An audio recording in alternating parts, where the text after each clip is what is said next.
So today's episode is personal for me. Most people listening today know Jigar Shah as the founder of Chicago Indian Arts, someone who effortlessly brings filmmakers and dancers and thinkers and literature people all in the room with no problem at all.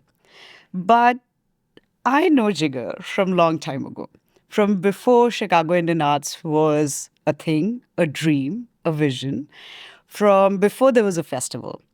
And today's podcast is about that life story because nothing started in one day. Rome wasn't built in a day, and that's what this mission is about. So, Jigar, welcome to your very own podcast, your vision turning to reality today. And I would love to know about you and your life. Welcome. Thanks, Sarveshi. Thank you for this warm welcome.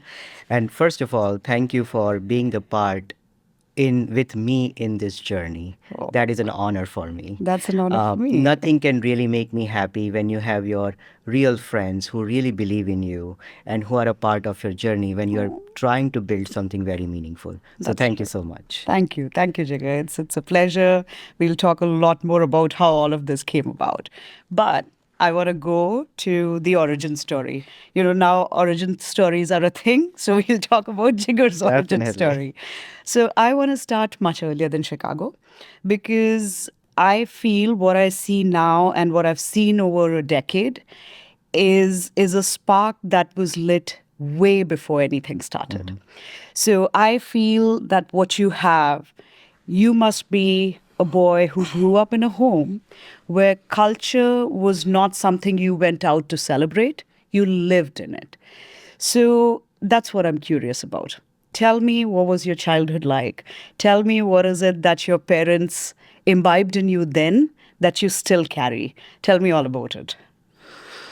Wow, you're bringing me back to my own memory, and thank you for this question. I think as a child, I was very much everything moved me very emotionally within myself. Whether it's music, whether it's painting, whether it's art, it was never like a form which I used to see. They moved inside me. And I think that basically really helped me to who I am right now at this point in my life. I felt that as a child, art and culture was something which was told to me by my grandparents, by my parents. There was never like a specific way of extra thing of art and culture. It was on that small little things which I saw, while my parents were talking to me, while my grandparents were telling me the stories. And this was about the generations, which actually catered that sense of gratitude, Yeah. the sense of resilience, as well as the sense of that, hey, your voice matters. True. And that is something which I feel my childhood has been. When I actually look back myself as a child, I was always a very curious child. And I used to ask the questions why it is like this way. And sometimes, that voice, that curiosity definitely helped me form my feelings, my thoughts inside. For me, everything was emotional first, and then the practical things came. And I think, I'm sure everyone who is an artist or who is into the creative field always feels that kind of emotional pull within themselves. And I think, Sarveshi, when I really look, when I was a little child, the festivals were celebrated. Every cultural performance was celebrated. I used to live in a community where there was a sense of, this was before pre-social media age, Of course. pre-internet age, right? And the real thing was social interaction. Yeah. And think as a child, when you see that and when you see how your parents have built that life around you, Yeah. and they have taught me that, Jigar, have a life with dignity and purpose Yeah. and integrity. And I think as a child, this was the biggest thing which I felt, while I was growing through in my childhood. And I think those little things, I wouldn't say, as you said rightly, Rome was not built in a day. Those in between moments of those conversations, whether it's with my parents, whether it's with my relatives, my friends, my teachers, or whoever who I meet in the society. As a child, I grasped those. I was a very observant kid. I used to observe and I used to see how people express themselves, How how nice. people narrated their stories sometimes. And those little things helped me form that thoughts in a very early age of my Right. life. This is beautiful because you said something which is so meaningful, right? We are a product of our society, of where we grow up, and for someone who's an empath by nature, and I know that, someone who absorbs all of it in their life and then brings it out in a forum. A lot of people may just see and move on, but that stayed with you, that formed who you were. This is amazing, Jigar. Very, very, Thank you. very nice. I'm glad you shared this with everyone because people need to see this part of you. People need to see how meaningful an endeavor it is that we all are involved in today because of you. So, thank you for sharing. Thank you. There's another thing that I've noticed over the years. Some people enjoy art, some people participate in art, and then there are people like you who feel responsible for creating those spaces. When did that happen for you? When did you feel that what I'm seeing around, I have to carry it and move it forward? And not just now with Chicago Indian Arts, because this is not your first endeavor or venture. When was the first memory of you organizing something and bringing something together? I think when I look back, I felt that, as I said, I was a very observant. I was very drawn towards art and culture from very beginning. This didn't come in one overnight, right? It was a series of events which I did in my life. Initially, I was just a lover of arts, right? I used to just enjoy, just, without knowing any mechanics of the art. And when you try to get into the mechanics of the art, the beauty of the art is gone, right? Right. So it's the feeling which really drew me towards art. Right. But then, when I was continuously going through this in the community settings, I felt that there was a space which was missing. There was a gap which I felt that needed to be filled. Right. And the gap would be something like the stories which were told and narrated were not the right way the stories would have been told. There was a gap when I felt that there was no inclusivity. Right. There was a gap when the narratives was narrated to really manipulate and please, The someone, larger right? audience. Yeah. Rather than telling the truth of the Right. story or a narration. Right. And I think that's when I really felt that, this is something which if I'm feeling inside me, I'm sure others are feeling too. Right. Probability is very high. Right. And in this case, I really wanted to bring the nuances, the layers, which are definitely hidden, that is in between spaces. Right. And I didn't really want to bring that art and culture to fit or to please someone. Right. But I really wanted to bring that emotion, which has been a part of my upbringing in my DNA, which has moved within me. And I also wanted to bring it from the cultural standpoint. Right. I feel that arts and cultures in our country is not just a product of today or yesterday. It has been around centuries. Centuries, millennia, true. Right? And I think over the time, people have made it as a form of convenience rather than telling them in its own true spirit. Right. And that's where something I felt that, hey, I needed to create that space, right? And most importantly, I didn't feel that I'm the one who is admiring the art and culture and I want to take that. It was not from an ego. It was not from the way to get the fame. It was more from I wanted to discover myself. I see. I wanted to discover the feelings which I had and the feeling which were never talked about. Right. And as I said, that there are always those read between the lines, that inner feelings which Yeah. are in between spaces, the Yeah. identities, and those I feel are always overlooked. Right. And that's what really gave me that idea that something which I can create where I can also discover myself through this Right. journey. And every day, Sarveshi, I'm learning. I Every can day. imagine. I mean, as you said, this is not my first endeavor, but every day when I get up and I have a thought, it feels it's fresh, It's fresh. it's new. That's And so I really nice. wanted to capture that feeling Yeah. and make it more meaningful. Love it. Love it. I will still take you back to the first time Yeah. I noticed and saw Jigar Shah. You may or may not remember it, and I'll not hold this against you. So, we both were at Cognizant Technology Solutions, a big brand name at that time, and still is a massive organization. And we both had just started our careers.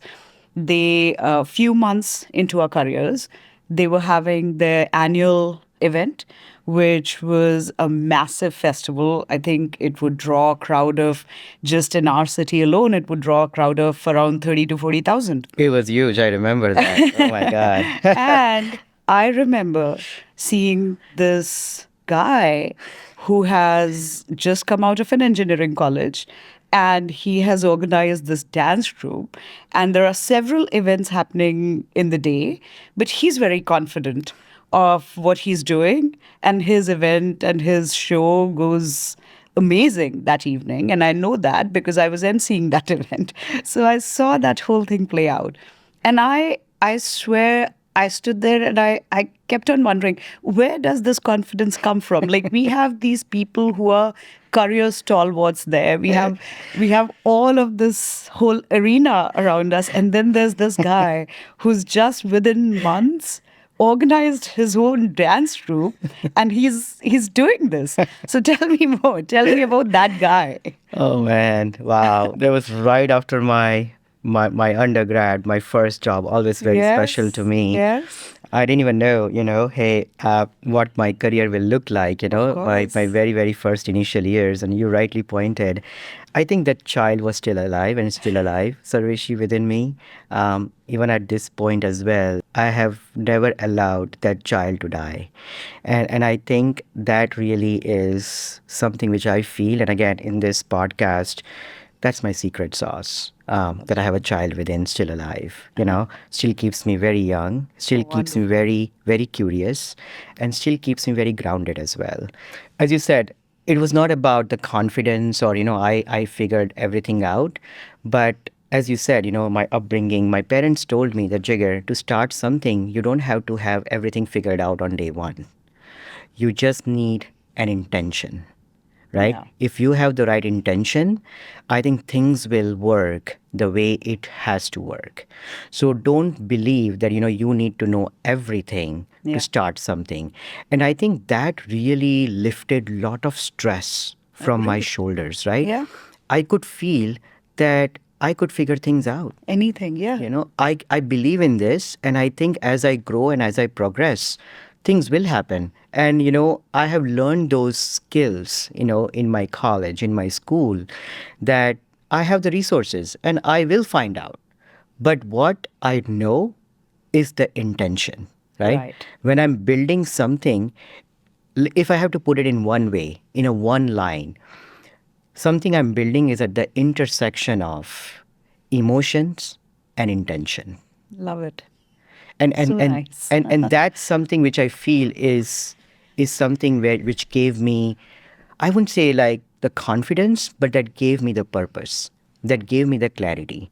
And as you said, in Cognizant, when I was doing that, though it was a work corporate environment, I saw, my colleagues, the people who I was interacting in my very initial months of my first starting the job, Yeah. they still have that child within them. And it doesn't mean that you're in a corporate life you cannot really explore Explore. that creativity, and that really gave me that, I wouldn't say a main confidence, but that gave me the trust Yeah. that, yes, I can do this in a bigger stage, as you said, with 30, 40,000 people in the audience. And it was with the right intention, it was with the right creativity, and it was something which I felt was aligned for that evening. Right. And that's something which I hope it came out beautiful, It to the was audience. spectacular. But I had a good time, and so did my friends who were in the part of that troupe. And it was more about not just a performance or a show. The whole journey of practicing, the late nights, the weekends, I built that strongest bonds with those folks, and I still am in contact with them. So to me, not the final product or a performance mattered, but that journey which I created, that bonds, that facade was gone, Right. that heart to heart conversations happened. Right. We understood each other because it was a dance, and we really figured out everyone's comfort zone and everyone's limitations as well. Right. So you really get to know a person through that. Right. And that really was super strong to me. And that's why I'm always a big believer that when you do something in the arts, there is always that in between space, which is often overlooked. Right. And I think that's something which I really cared about. I'm so glad you said that, Jigar. So many things that you said just now are very important in framing what we are doing today. And I'll come to what we are doing today in a second, but I want to reiterate a couple of things. The fact that your parents gave you a gift of possibility, that's incredible. Like, to all the parents listening in, they're such an example that in this era, in this world, especially in India, where there's so much stress and competition and push by the parents, your parents in their times have been so exemplary that they're giving you the gift of possibility that it'll happen. You take the first step. And that encouragement can stay with someone forever in their life, and we can see it happening with you. The second thing that I want to point out, because I know you don't see it from this angle, the fact that you brought people together and you understood their strengths and limitations. What I've always noticed in the environments you've worked in, the spaces that you've created or originated, you absolutely do not operate from a place of ego. You help people become a better version of themselves. And I think that brings in the comfort zone. And lastly, the fact that you said that, the inner child in you is still alive and forever will be, I'm into that. I felt when you were describing how you got together with your dance troupe, it was literally like when we were kids, we would just knock on someone's door and be like, "Would you come and play with me?"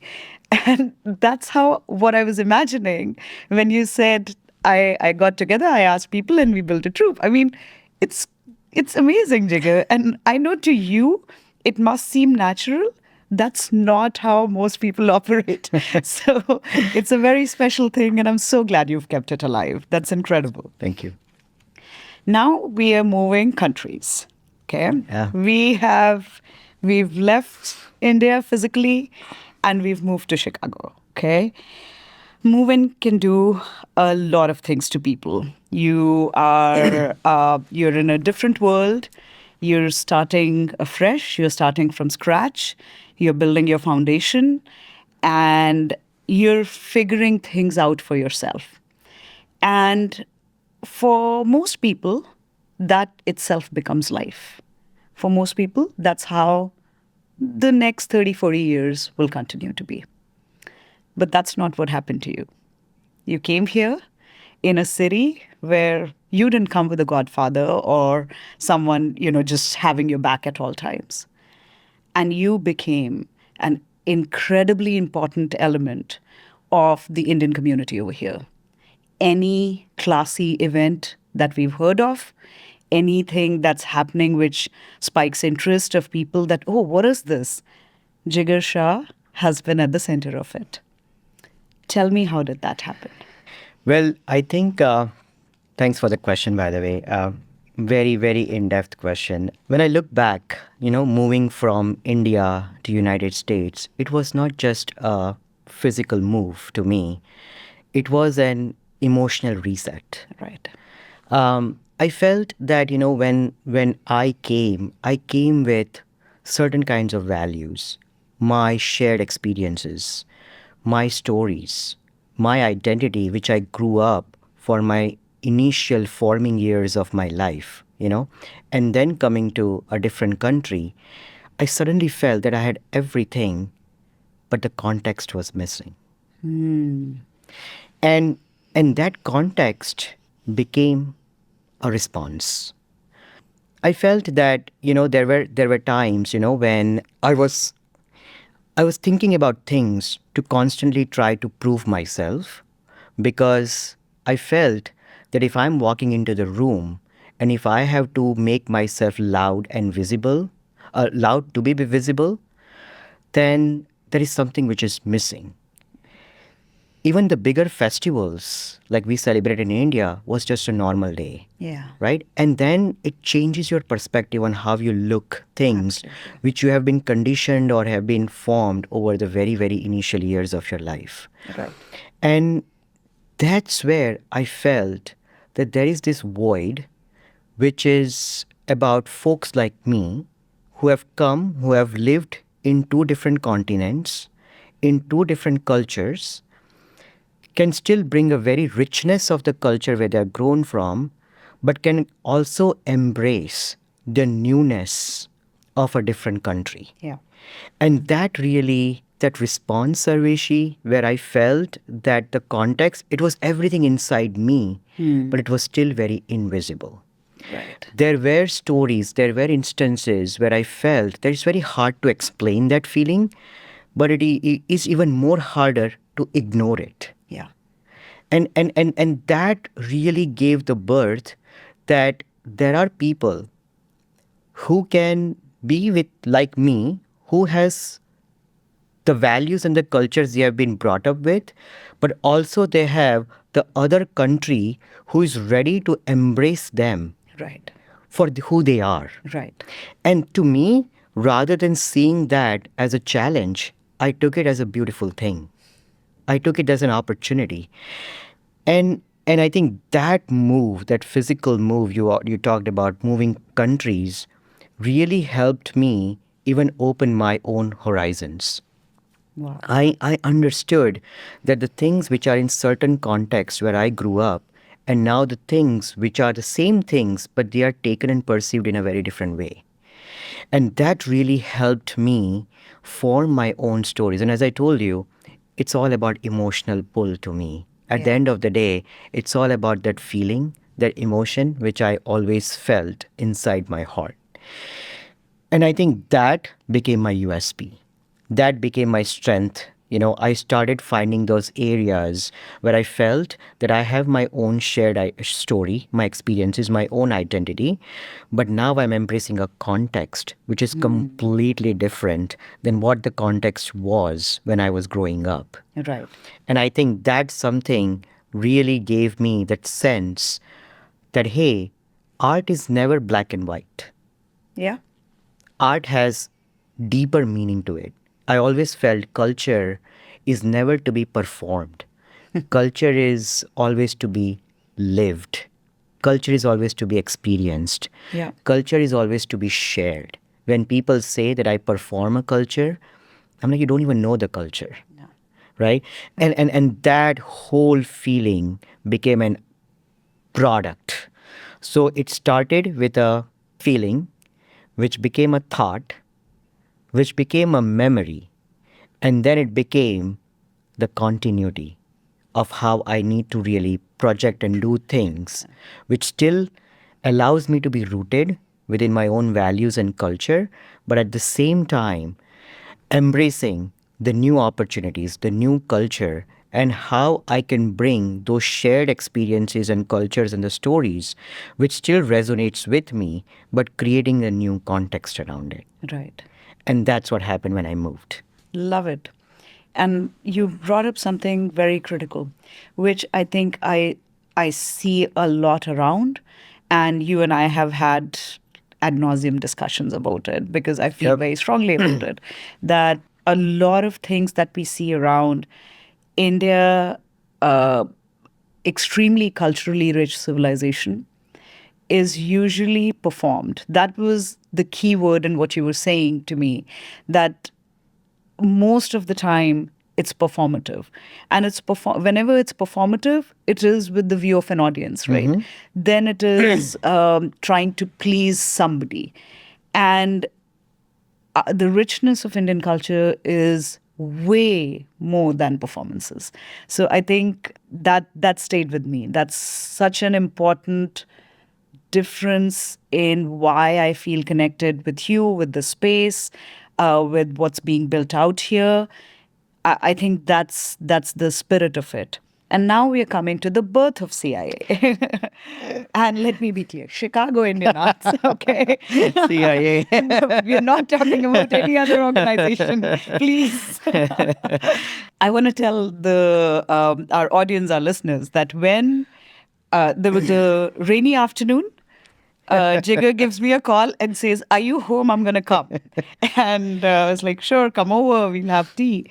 And I had no idea what this guy would be coming up with. Okay. I thought we've not met in a while. We are catching up. He comes in, he has this lovely piece of paper and he starts scribbling. And my husband and I are just watching him, and he has visualized every single pillar of Chicago Indian Arts to its great detail. What things are just starting to build up, but man, this guy had the complete vision. He wrote it at the back of the paper, and as you left, I remember my husband. They were telling me he's going to build it, and I was like, "Yeah, I think so too." I mean, like it's so elaborate, you know. I love that. So now I'm coming to this organization itself, this mission. It's grand. There are days I'm in awe of it.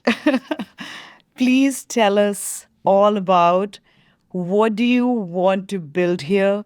What is your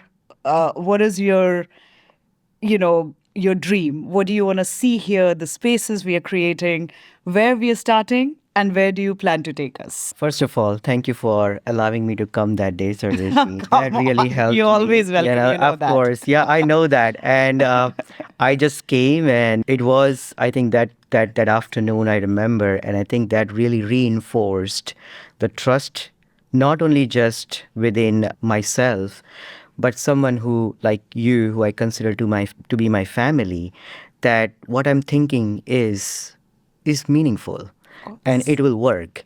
And that also gave me, as I said, a lot of push, while I was building this. Thank you for and I would never forget the rainy afternoon evening where you and Deva and we had a nice chai and this.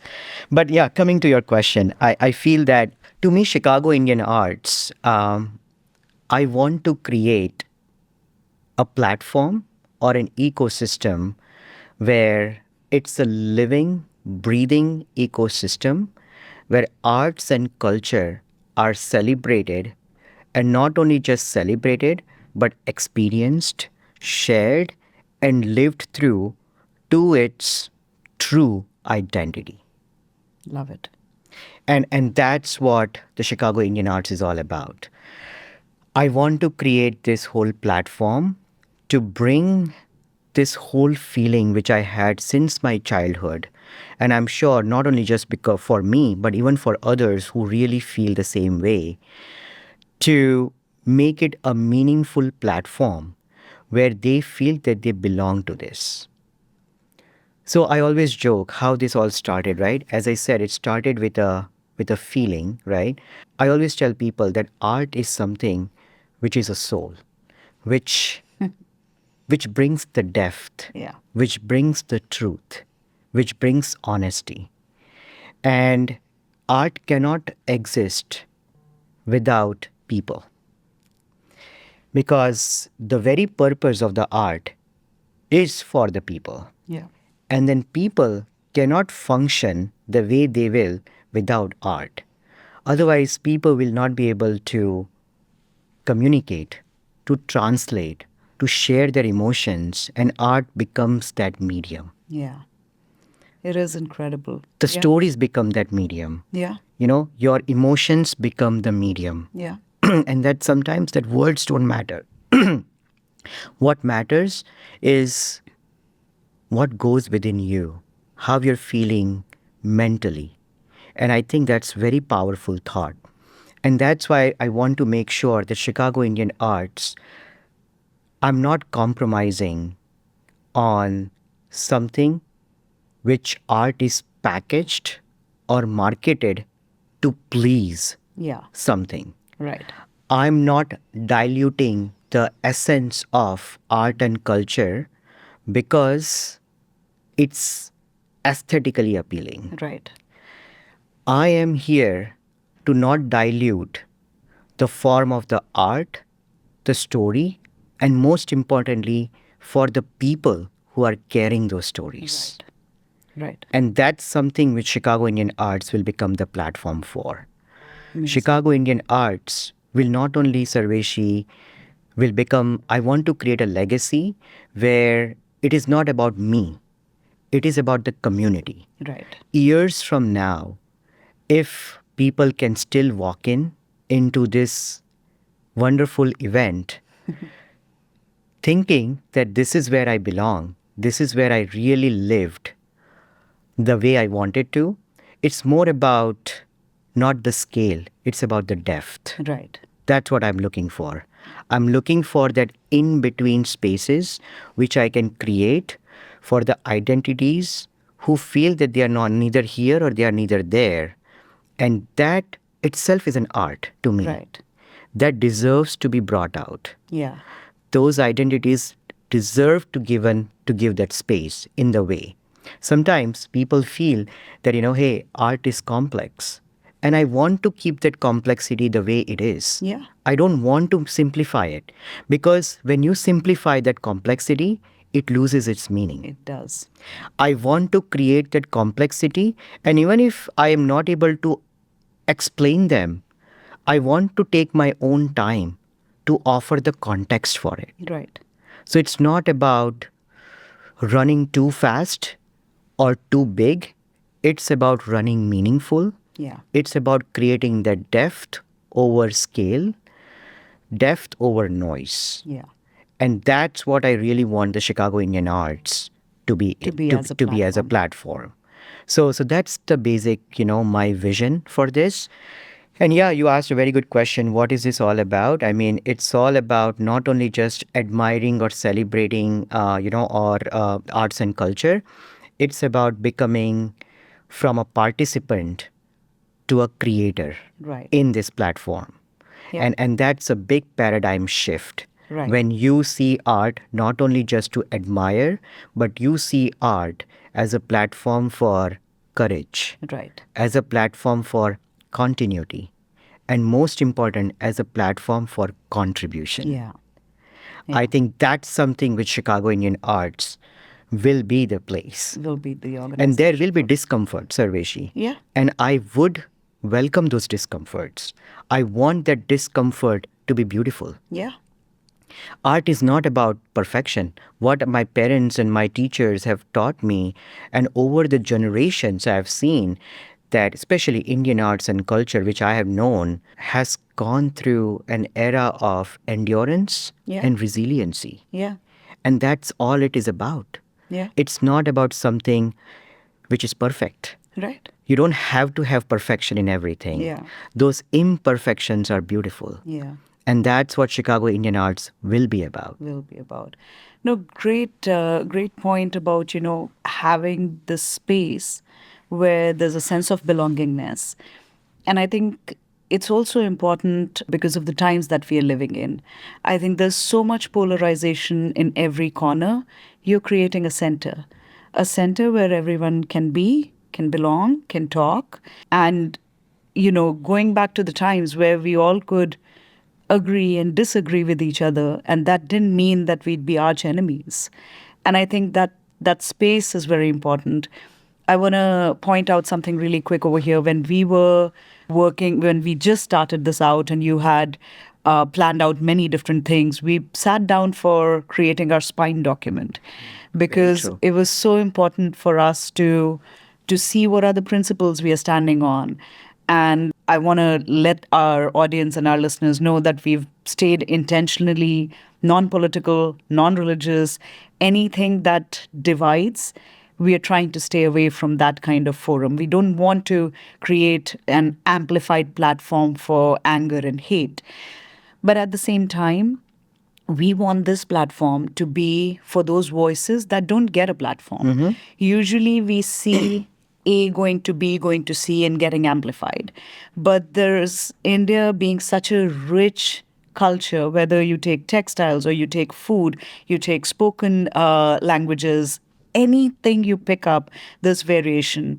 And one part that struck with me when you were talking about that vision, when we were speaking earlier, was all of that is your vision to bring out here. And I'm thrilled that this is happening. Thank you. You talked about great founders sentiment in terms of how we are going. I want our listeners to know and audience to know about the things that are happening in this Sure. year.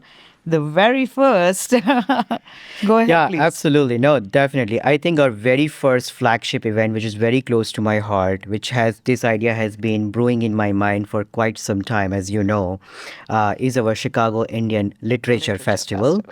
On May 30th, On May people, 30th, please be there. Chicago, downtown Congress Congress Hotel. Hotel. We are really planning a very good series of events during the day, bringing some amazing folks and talents and people from across the globe to really share the power, the joy, the experiences, the shared stories of literature, of Yeah. culture, and art. So that would be our first flagship event. The second pillar, which is about fashion, which is something which I had really admired from very beginning. And to me, fashion was the means to express. The fashion was the means about my identity. The fashion was means to stay young, Yeah. and have the child Yeah. still alive. And I felt that, how I can really redefine that fashion, bring it in a very reimagined way. So the second event would be the Fashion Innovation, where we are bringing for the very first time Chicago Indian Fashion Week to Chicago and really creating the space not only just for the fashion walks, but also for, buyers, B2B market, B2C market. We are giving platform for brand activations. We are giving platform for the textiles and the threads of India Yes. with the spirit of Chicago. With the spirit of We are bringing some experts to really talk and discuss about fashion in general and how fashion has evolved over time. And the whole goal about this fashion innovation event is to bring those creatives under one roof and really create that ecosystem in Midwest where when people talk about fashion in general, it is not just about clothing, but it is the wholesome event. Right. Wholesome experience about fashion. So that's our second pillar. And third pillar, which has always helped me in my stress times, I just go out in the nature and has really helped me reset, my own thoughts, my own stress, my own challenges, my own fears. And I think wildlife, nature has been a huge part of my life. And as a kid, I used to really watch a lot of films. Sometimes my surprise. parents used to even tell me that, oh, go study, and why are you watching films? It all worked out fine. But wildlife, National Geographic, I remember watching that. Even if I didn't understand, it was very fascinating world to me. BBC growing up, and I always had this dream that if I can create a festival which is celebrating our environment, wildlife, ecology, bringing those conservationists, environmentalists, together, and the photographers who are capturing this beautiful memory Yeah. to its true, honest essence without morphing it. And that gave birth to my third pillar, which is the Wildlife Photography and Visual Arts Festival. Right. And that also we are planning most probably the later this year or early part of 2027. So these are the three pillars, and with the back of our paper, I have some more pillars, Many more which we will pillars. be adding as We'll we be go. adding. Yeah, yeah, yeah. These are humble beginnings, but with a grand vision. A lot happening in this year. I think one other thing I wanted to remind our folks here was the curtain raiser event that's Yes. happening on May Thanks for 9th. reminding that. Yeah. The curtain raiser event, thank you. I think it's happening on May 9th. We are doing a curtain raiser for our fashion innovation event Yeah. where, we are definitely bringing some amazing creatives, designers, models, brands, artists, under one roof. It's happening this May 9th coming up at this beautiful space in downtown. More to come. Once you go to our website or social media, we'll have a lot more details More about that details as well. about that. Yeah, wonderful. So, a lot of stuff that we've planned. It'll keep us busy throughout the year.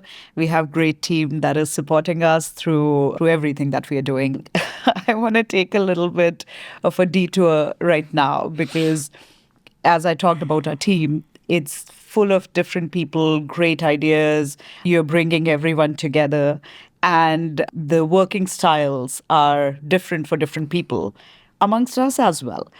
I'm a realist. I go with plan B, C, D, E, F, and I have to first know what can go wrong. And then I'm sitting with someone who's a manifestor. And I have seen it in action.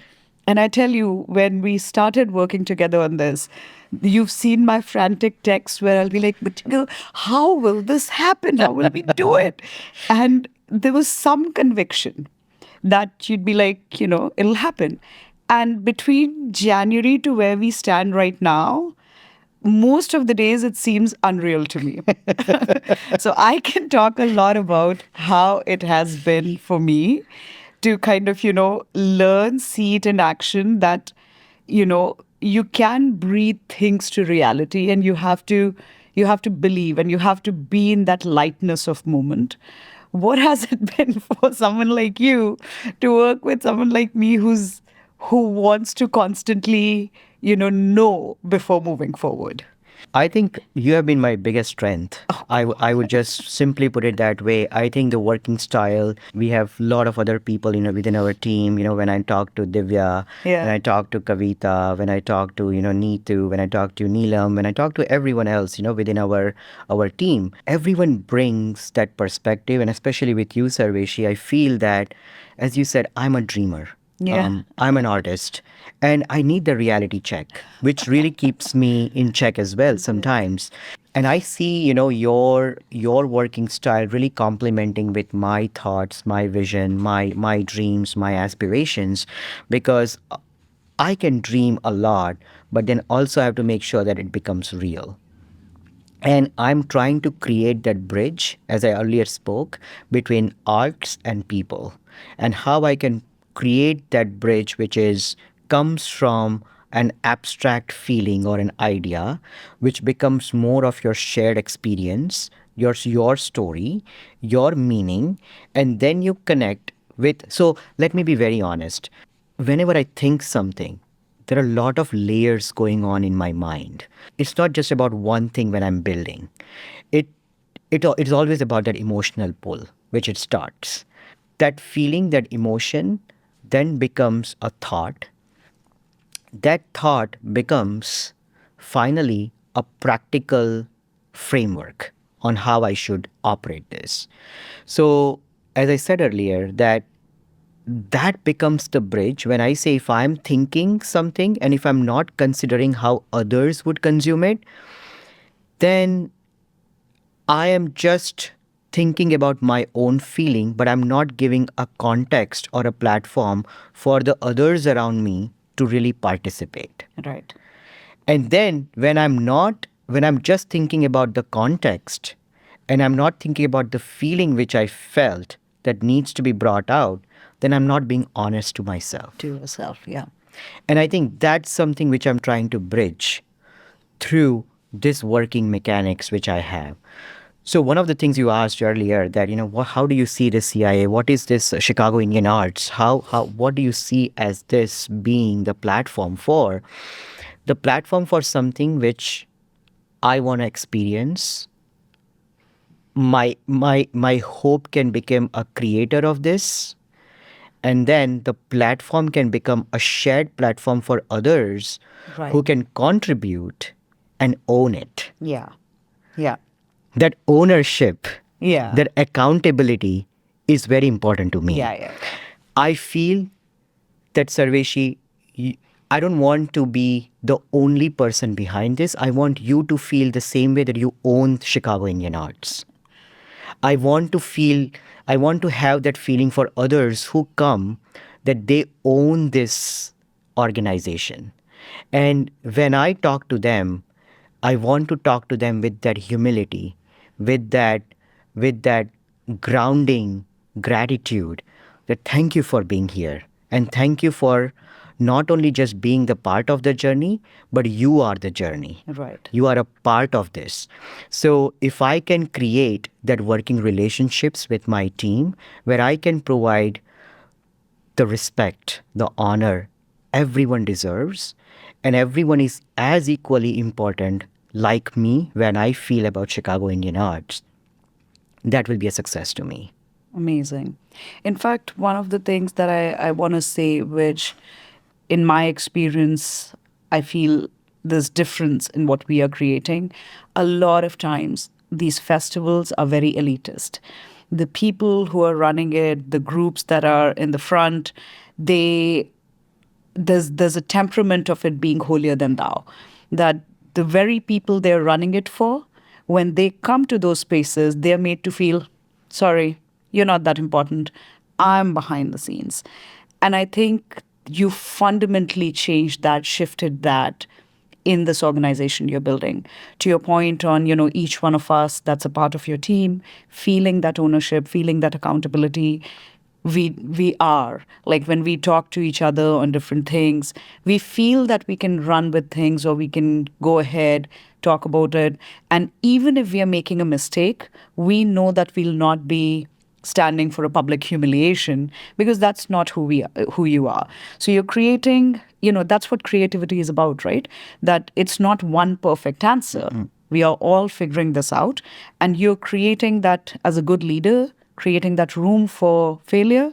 It is okay that you make mistakes, but come back with the intention of fixing things together. Absolutely. And I think that's what people will see when they'll come to the events. They'll see that humility in the entire team, because there's a comfort in that entire team that's standing around, that you and I, we are all alike. We are all needed in this part. And that's what separates what I've seen in many festivals and this one. So thank you for doing that, Jigar. That is fundamentally you. No, thank you. Thank you, Sarveshi. I think one of the things which I felt, my parents, and how this all started with this belief, the belief was more from trying to see those possibilities before even trying to find the proof. Right. Trying to see those, trying to not shy away from being judged by the failures. Right. When I was growing up, as you asked earlier in this conversation, my parents, they never told me that you are very exceptional or you are very good or you are very intelligent. It never happened. It still doesn't happen. But one After thing, so many degrees, please, it's my plea to your parents. They should say that. but I one thing which I really attribute, and I'm very grateful and I'm very blessed, that they always acknowledged my questions. Yeah. They always acknowledged my voice. And when you are little as a child, and when that acknowledgement comes, you feel that your voice, your instincts matter. Yeah. And that is so powerful Yeah. as a child. Yeah. When you see that I'm so young, I'm so little in the room full of adults, but still my voice is being acknowledged, my voice is being heard. And I think that is also something which really formed me, Yeah. that belief that, hey, and at the same time, they told me that, be grounded, be always with gratitude. And they always taught me to take pride in the roots where I come from. And that was so beautiful. That was they simply taught you how to believe in yourself. And I think those are greatest gifts that parents can give to their kids. There's so much learning in it for me as a parent, that if my kids feel like how you're feeling today, that's successful parenting in my books, man. I'm telling you. So we are coming to our final question at this point. Not as a founder, not as someone who's done these for years and years. As a person, what do you want the Chicago Indian Arts to look like in 20, 25 years? What would give you most joy? What would you, if you walked into that room at that point where you must be doing several other things and you walk in and there are other people who are running the show probably, what do you want to feel in that room? Thank you for that question. I think you are really bringing that those thoughts and emotions, which are so many going right now in my mind. But if I have to put it, I want to bring the life of arts and culture through Chicago Indian arts. I want Chicago Indian arts, as I said, to become a place of belonging, become a place where there is no judgment zone, right? When I see myself as both an insider and outsider. Insider in the terms of I understand the culture, Indian culture, art in all those years, what I've learned, and I really feel close to it. But at the same time, also an outsider from the context perspective. So I want to create the space where Indian arts and culture become a place where someone who is coming for the first time, who is still figuring out, is not intimidated or shied away from becoming a part of this organization or these events. They should still feel the same sense of belonging for a person who already knows about art and culture. So they both can sit into the same room, share their experiences, and share their emotions and stories together and learn from there. If I have to see, as you asked, in the next 20 to 25 years, I want to see that this becomes a true community organization rather than a person or a founder led organization. That's my vision.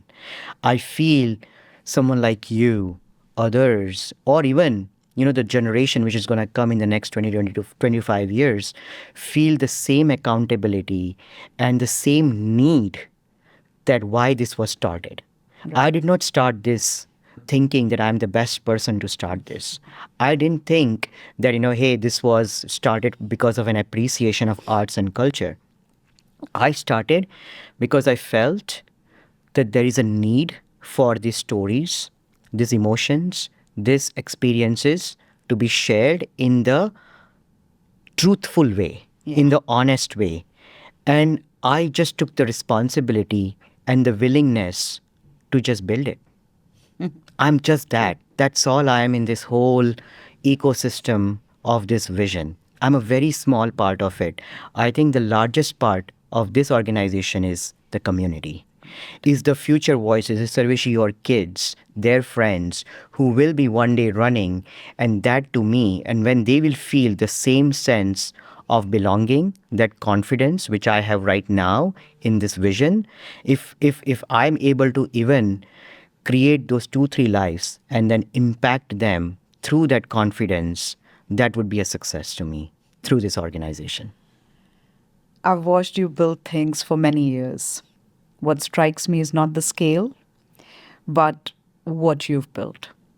It is the consistency of the impulse. The same instinct that made you create that dance troupe years ago, decades ago, is the same instinct that I see in Chicago Indian Arts being built. You keep insisting that beauty deserves seriousness. You keep insisting that culture deserves a real home. Chicago is better because you chose to build it here. Jigar, thank you, not just for this conversation, but for letting me be a part of this journey with you. And thank you, Sarveshi, for being the part of this. It is an honor to have you. Thank you. Thank you. This is Chicago Indian Podcast, and this is our first episode. I will be back soon again with another such beautiful experience with you guys. So, signing off for today, this is Sarveshi Shukla. Thank you.